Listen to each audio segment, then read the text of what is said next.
10th students, welcome back to my YouTube channel biology classes. आज हम पढ़ेंगे chapter 2 that is control and coordination. Chapter 2 control and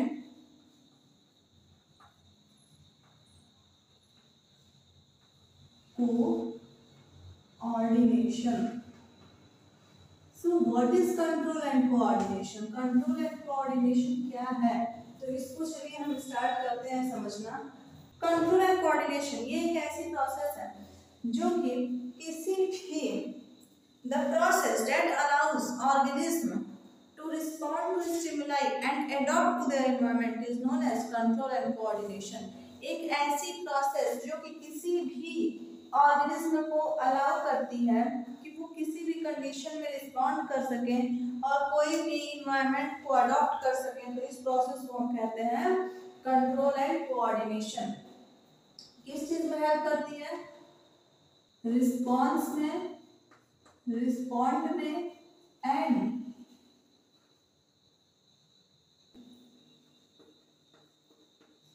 किसी भी stimuli पे क्या कर सके, रिस्पॉन्ड कर सके और किसी भी इन्वायरमेंटल कंडीशन को एडॉप्ट कर सके।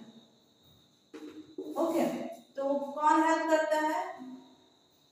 तो ये कौन सी प्रोसेस होती है? Control and coordination. कंट्रोल जो यहाँ पे वर्ड यूज हुआ है, टर्म यूज हुआ है, that is control. So what is control?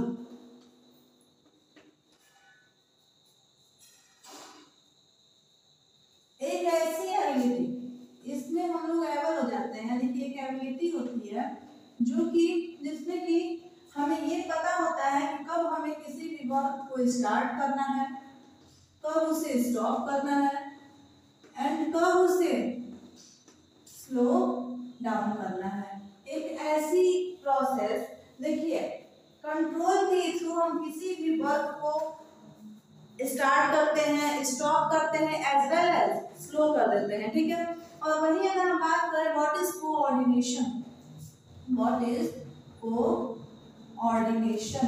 So what is coordination? Coordination का मतलब क्या है? ताकि जो भी पूरे ऑर्गेनिज्म का सिस्टम है उसको वो क्या कर सके, एक साथ वर्क करा सके और उसमें रिस्पॉन्स प्रोड्यूस कर सके, किसी भी कंडीशन में रिस्पॉन्स प्रोड्यूस कर सके, तो इस प्रोसेस को हम कहते हैं कोऑर्डिनेशन, ठीक है। तो कंट्रोल और कोऑर्डिनेशन का मीनिंग आप लोगों को समझ में आ गया होगा।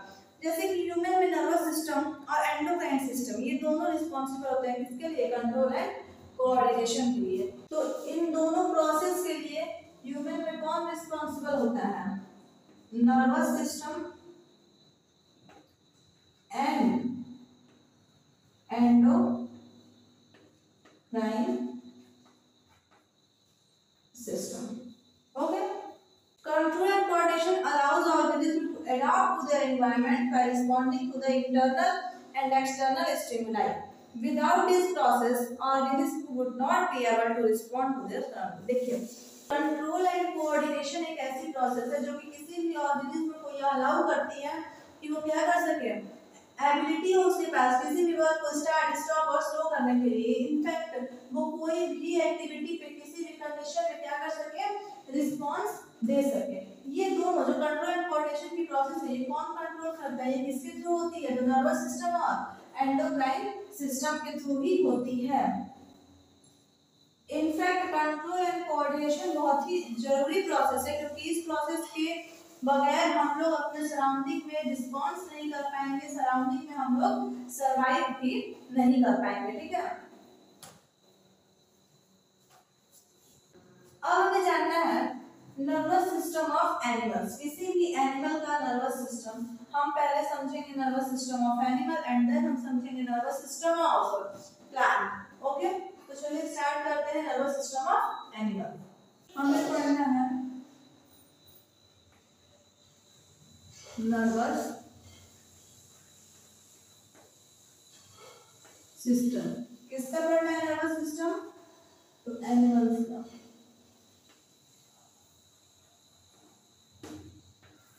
एनिमल्स का नर्वस सिस्टम पढ़ना है। तो देखिए, जैसे कि आपने साइड में आप लोगों को न्यूरॉन का डायग्राम डायग्राम बन के आ गया हो, तो न्यूरॉन का डायग्राम आप लोग एक बार नोट डाउन कर लीजिए, क्योंकि ये बहुत ही इंपॉर्टेंट डायग्राम है और ये एग्जाम में अक्सर पूछ देता है। ठीक है, तो न्यूरॉन का डायग्राम आप लोग एक बार इसे नोट डाउन कर लीजिए। एक्चुअली मैंने न्यूरॉन का डायग्राम ड्रॉ किया था, पर ड्यू टू सम इशू ये डायग्राम ऑटोमेटिक डिलीट हो गया, सो मुझे इसकी पिक्चर लगानी पड़ रही है। तो आप लोग इस डायग्राम को नोट डाउन कर लीजिए, ड्रॉ कर लीजिए अपनी कॉपी में। तो देखिए, नर्वस सिस्टम जो होता है किसी भी ऑर्गेनिज्म का, वो एक ऐसा ऑर्गन सिस्टम होता है जो कि इसीलिए खास तौर पे बनाया जाता है ताकि कोई भी सिग्नल को क्या कर सके, सेंड कर सके। सिग्नल सेंड कहाँ से करता है, तो स्पाइनल कॉर्ड के थ्रू करता है, थ्रू स्पाइनल कॉर्ड, और किसकी तक पहुंचाता है, टू ब्रेन, ब्रेन तक पहुंचा देता है। उसके बाद देखिए, अगर हमारे बॉडी में थोड़ी सी भी चोट भी लगती है तो हमें पता चल जाता है, हमें पेन होना स्टार्ट हो जाता है। तो आखिर वो पेन कैसे होता है, तो आखिर वो पेन होना स्टार्ट कैसे होता है, मतलब किसके थ्रू होता है। तो सबसे पहले हमारी जब बॉडी में कहीं पर भी कट होता है तो उसका जो मैसेज होता है वो किसके पास पहुंचता है, ब्रेन तक पहुंचता है। और जैसे ही वो ब्रेन तक पहुंचता है, ब्रेन तक कौन पहुंचाने में हेल्प करता है, तो स्पाइनल कॉर्ड हेल्प करता है। और जैसे ही वो ब्रेन तक पहुंचता है, ब्रेन उस पर एक्शन करता है। ठीक है, और ब्रेन जैसे ही एक्शन करेगा हमें दर्द होने से शुरू हो जाता है और हमें पता चल जाता है कि हमारी बॉडी इस समय वेल नहीं है, हमें कोई ना कोई प्रॉब्लम जरूर हुई है। देखिए, अब आप सोच रहे हो कि आखिर स्पीड क्या होगी ब्रेन की, तो ब्रेन की जो स्पीड होती है किसी भी मैसेज को पहुंचाने की, इसके बारे में हम समझेंगे। और ये बहुत ही इंपॉर्टेंट क्वेश्चन भी है एग्जाम के पॉइंट ऑफ व्यू से, क्योंकि भले ही क्लास 12th के एग्जाम में आप लोगों से ना पूछे, पर किसी भी कॉम्पिटिटिव नीट वगैरह के एग्जाम में पूछ लेता है। ठीक है, तो इसे हम समझेंगे जब हम स्टार्ट करेंगे हमारा टॉपिक ब्रेन।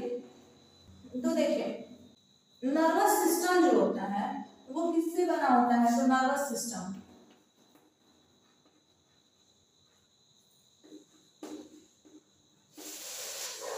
बना हुआ होता है made up of two component, that is CNS as well as PNS. CNS stand for Central Nervous System, as well as PNS stand for Peripheral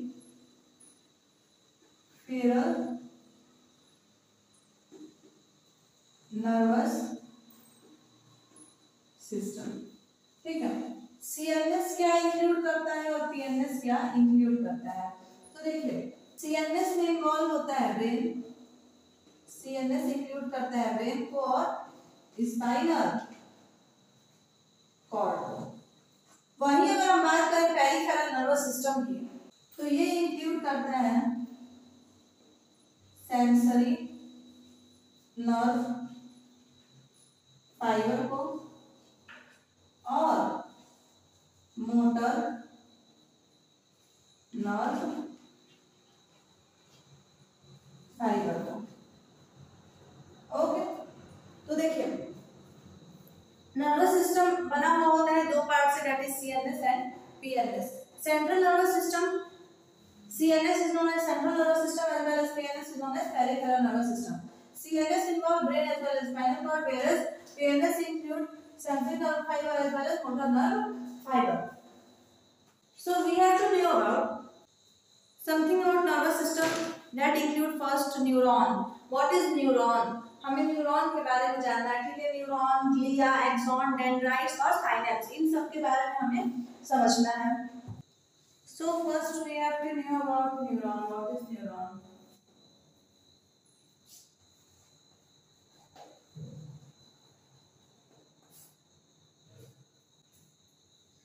Neuron is the basic unit of the nervous system.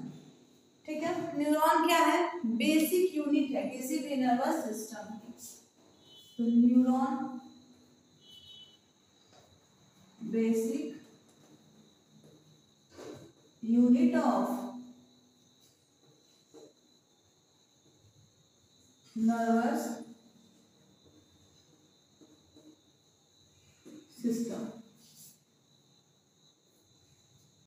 Neurons जो होते हैं वो specialised cell होते हैं। कैसे cell होते हैं?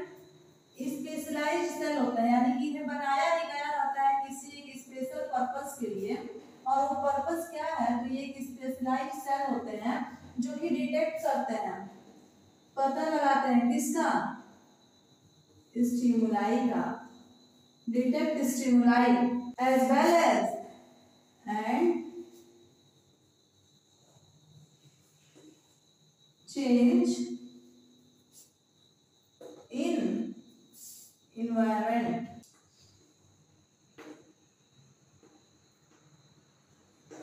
ठीक, ये जो होते हैं रिलीज करते हैं न्यूरो ट्रांसमीटर। ये न्यूरो ट्रांसमीटर रिलीज करते हैं।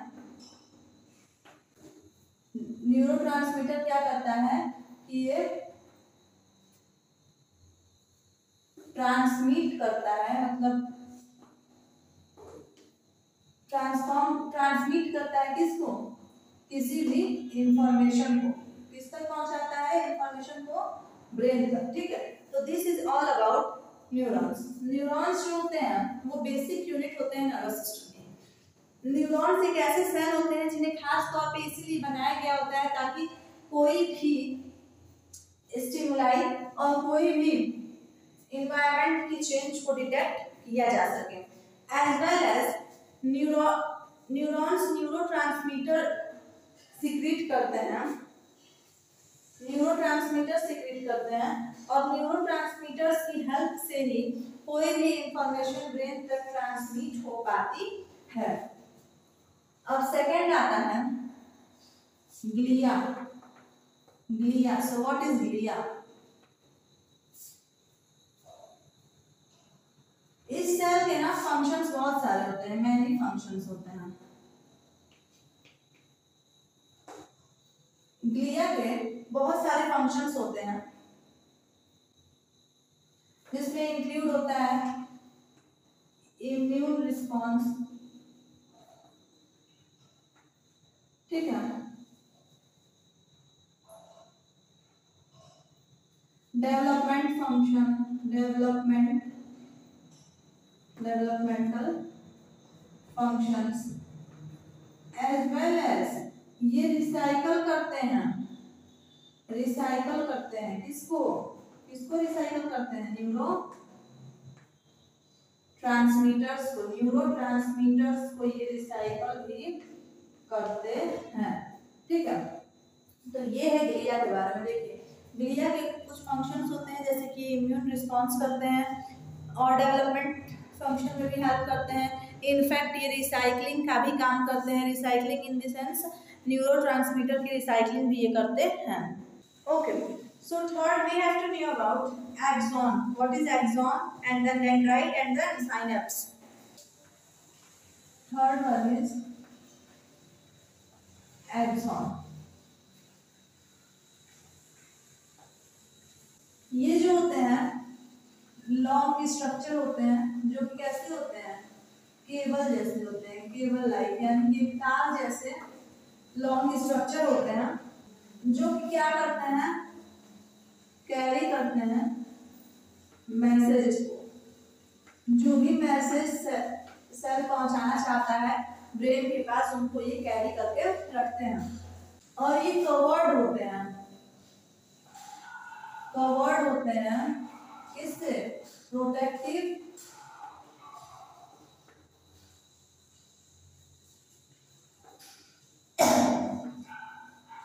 माइलिन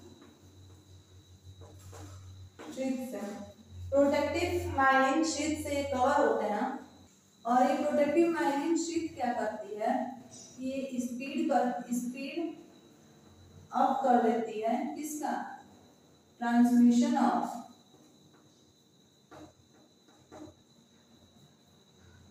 मैसेजेस को। ट्रांसमिशन ऑफ मैसेजेस को ये स्पीड अप कर देती है, यानी कि मैसेज जो है वो जल्दी से किस तक पहुंच जाएंगे? ब्रेन तक पहुंच जाएंगे। अब हमें जानना है फोर्थ है डेंड्राइट्स।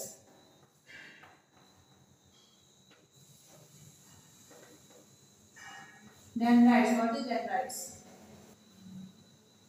ये स्मॉल ब्रांच लाइक प्रोजेक्शन होता है जो कि कनेक्ट करता है न्यूरॉन को, न्यूरॉन ये कनेक्ट करता है न्यूरॉन को विथ अदर न्यूरॉन्स।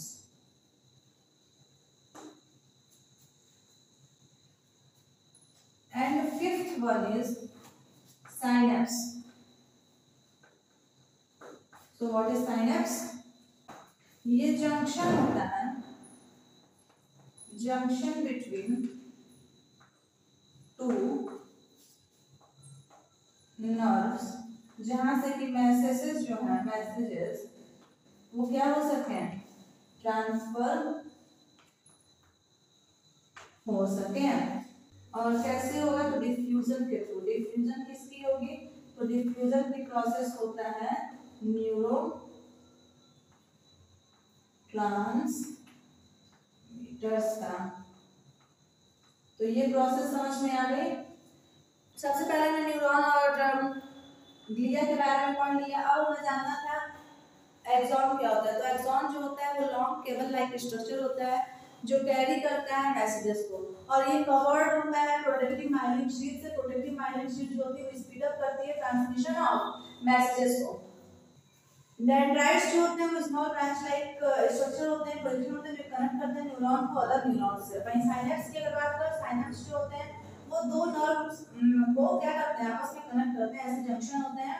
ये मैसेजेस को ट्रांसफॉर्म करने के लिए करते हैं। ट्रांसफॉर्म जो होता है डिफ्यूजन के थ्रू होता है। डिफ्यूजन किसका होता है? तो न्यूरोट्रांसमीटर्स का डिफ्यूजन होता है। सो अब हमें समझना है what happen in reflex action. Reflex action में आखिर होता क्या है? तो चलिए समझते हैं इसे। हमारा टॉपिक है व्हाट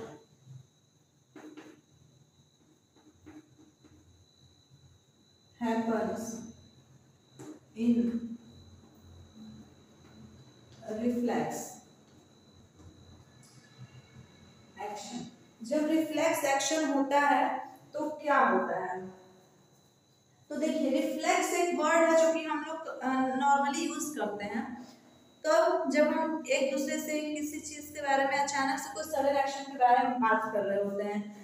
जैसे कि एनवायरनमेंट में कुछ सडन हुआ तो उससे अगर हम कोई भी रिस्पांस करेंगे तो वो क्या है? रिफ्लेक्स है, रिफ्लेक्स एक्शन है, ठीक है।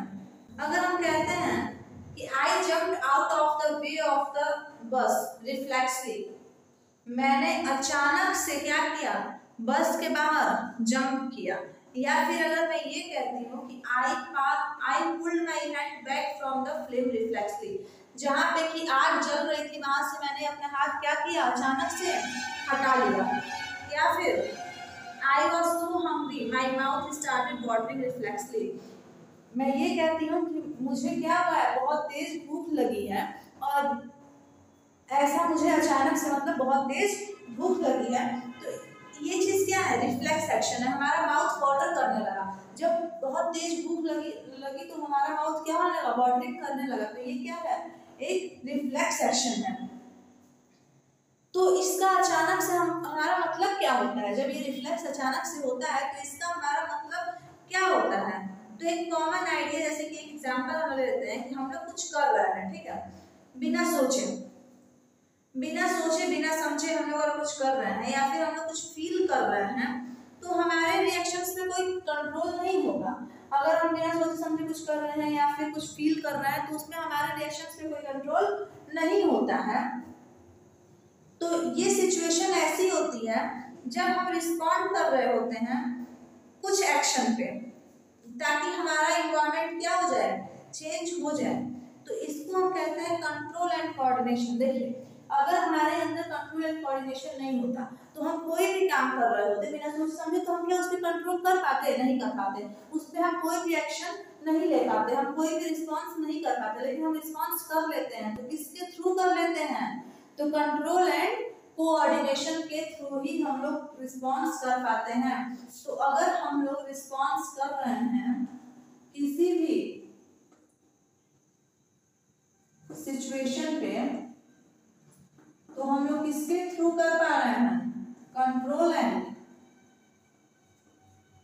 कोऑर्डिनेशन के थ्रू ही हम लोग कर पा रहे हैं, अदरवाइज हम क्या कर रहे होते हमें खुद भी पता नहीं रहता।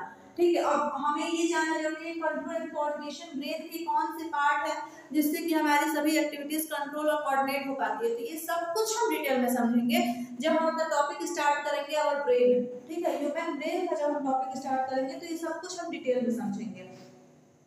तो देखिए, reflex action is an automatic involuntary response. कैसा होता है? ऑटोमेटिक इनवॉलंटरी रिस्पांस होता है। ऑटोमेटिक इनवॉलंटरी रिस्पांस होता है, यानी कि जिसके बारे में हमें कुछ पता नहीं होता है और अचानक से हम वो रिस्पांस कर देते हैं। ठीक है, और ये ऑटोमेटिक रिस्पांस होता कब है? जब कोई भी कंडीशन आती है। इनफैक्ट अगर कोई कंडीशन स्प्लिट सेकंड में भी आ जाए, यानी कि अगर सेकंड को भी तो बहुत मिली सेकंड में भी आ जाएगा, ठीक है, कोई भी अगर कंडीशन, तो उस पर भी हमारा ब्रेन क्या कर पाता है? रिस्पांस कर पाता है। हम लोग उस पर तुरंत रिस्पांस करते हैं। अगर हमें कहीं से चोट लगती है तो हम उस पर तुरंत रिस्पांस करते हैं, तुरंत सीखते हैं कि हमें चोट लगी। हम कैसे रिस्पांस करते हैं? हमें पता होता है? नहीं। पता किसे होता है? हमारे ब्रेन को पता होता है। ठीक है, और हम लोग उस पर रिफ्लेक्स एक्शन देते हैं।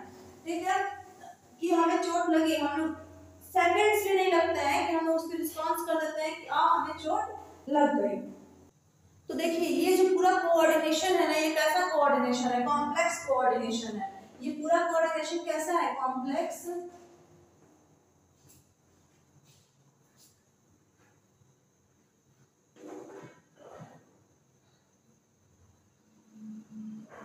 कोऑर्डिनेशन है। किसके बीच का? बिटवीन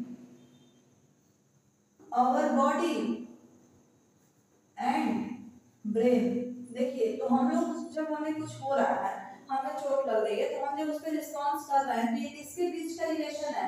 हमारी बॉडी से लेकर के हमारे ब्रेन तक का रिलेशन है। जो कि मैसेज, ब्रेन जो होता है मैसेज बहुत ही तेजी से एब्जॉर्ब भी करता है और मैसेज बहुत ही तेजी से रिलीज भी करता है कि हमें अब आगे क्या करना चाहिए। ठीक है, तो इतना समझ में आया?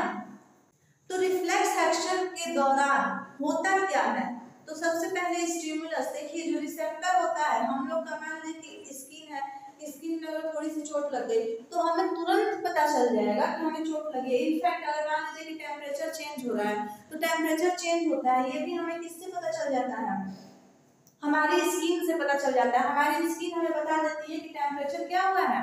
चेंज हुआ है। ठीक है, तो अगर हम पढ़ें कि what happen during reflex action, तो सबसे पहले क्या होता है? स्टिमुलस, स्टिमुलस यानी कि हमें पता चल जाता है कि हमें ये पता चल जाता है कि एनवायरनमेंट का टेम्परेचर क्या हुआ है? चेंज हो गया है, और ये हमें पता चलता है हमारी स्किन के थ्रू। फिर हम बात करते हैं neural signal.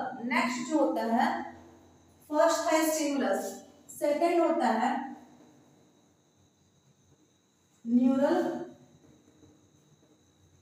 Signal. Neural signal in the sense, neural signal in the sense कि जो सेंसरी न्यूरॉन्स होती हैं वो सेंड करती हैं मैसेज किसको? ब्रेन को। किसकी हेल्प से? स्पाइनल कॉर्ड की हेल्प से। ठीक है, ये भी रिफ्लेक्स एक्शन में ही होता है। मोटर न्यूरॉन क्या होती है? तो मोटर न्यूरॉन, थर्ड है मोटर न्यूरॉन। देखिए, ये सब कुछ इंपॉर्टेंट पॉइंट्स हैं, अगर आप इसे नोट कर लेंगे तो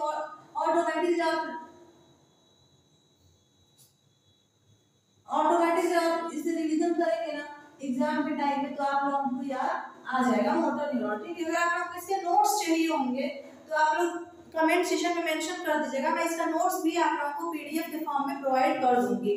ठीक है, और आप लोग इसे शेयर करिए क्लास 9 से 12 तक के जो भी आपके कांटेक्ट में स्टूडेंट्स होंगे, क्योंकि आप लोगों के सपोर्ट रहेगा तभी वीडियोस डालने में भी अच्छे लगेंगे। ठीक है, आप लोग भी सब्सक्राइब करिएगा आप लोग अब तक इस चैनल को सब्सक्राइब नहीं किए हैं तो देखिए, मोटर न्यूरॉन्स जो होते हैं वो रिले करते हैं किसी भी न्यूरॉन को, ताकि वो सेंड कर सके कोई भी सिग्नल। ठीक है, कि हमें अब ये एक्शन इस पॉइंट पे करना चाहिए। अब बात आता है इफेक्टर, फोर्थ है effector. So what is effector?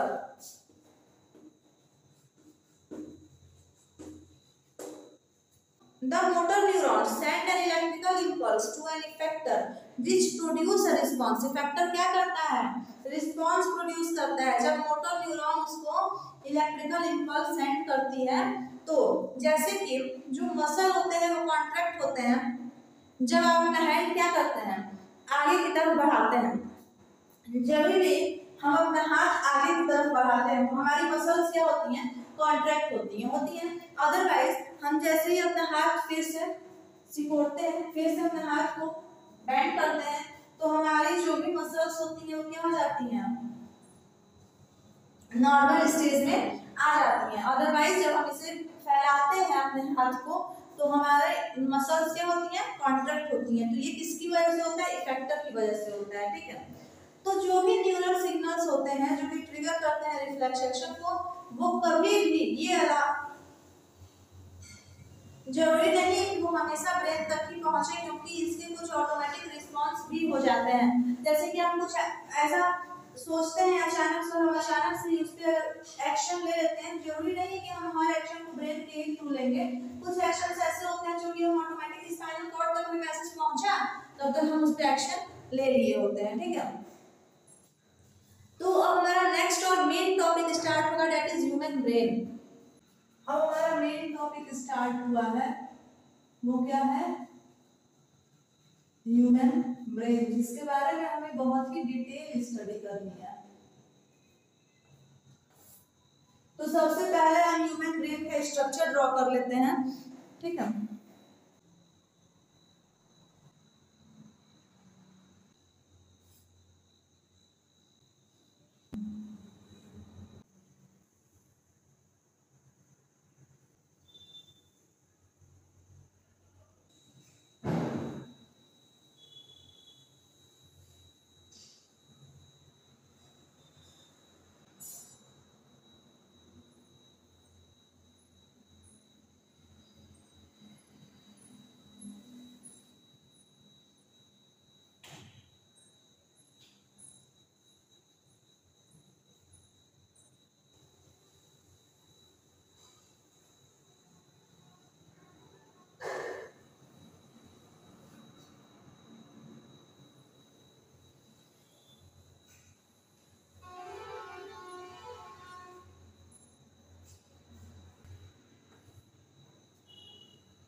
Of human human brain का ये क्या है? स्ट्रक्चर है। इसकी हम नेमिंग कर लेते हैं। So this one is cerebrum, this one is cranium, cranium को हम लोग skull भी कहते हैं, खोपड़ी, यही है। यहाँ बीच में पाया जाता है आपका mid brain,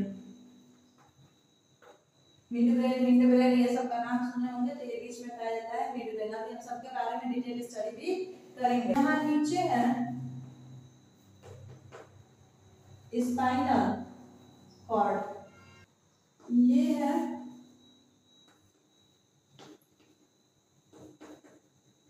cerebellum, this one is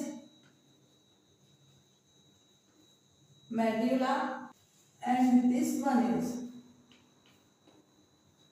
pons, and they all are collectively known as hindbrain. Hindbrain.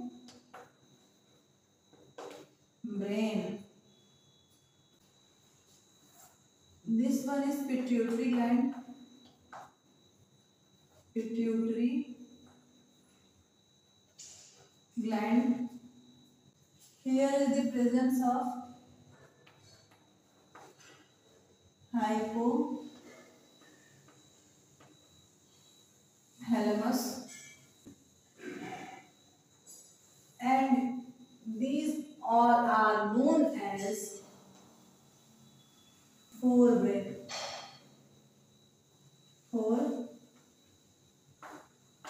brain. Okay, so this is the structure of human brain.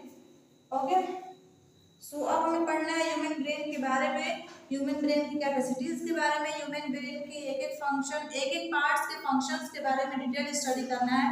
पर हम ये करेंगे अपने नेक्स्ट वीडियो में, दैट इज पार्ट सेकंड में। तो चलिए आज के लिए इतना ही हो गया। आप लोग इसे ड्रॉ कर लीजिए ह्यूमन ब्रेन के स्ट्रक्चर, क्योंकि एग्जाम के पॉइंट ऑफ व्यू से बहुत ही इंपॉर्टेंट है। Okay, so thank you.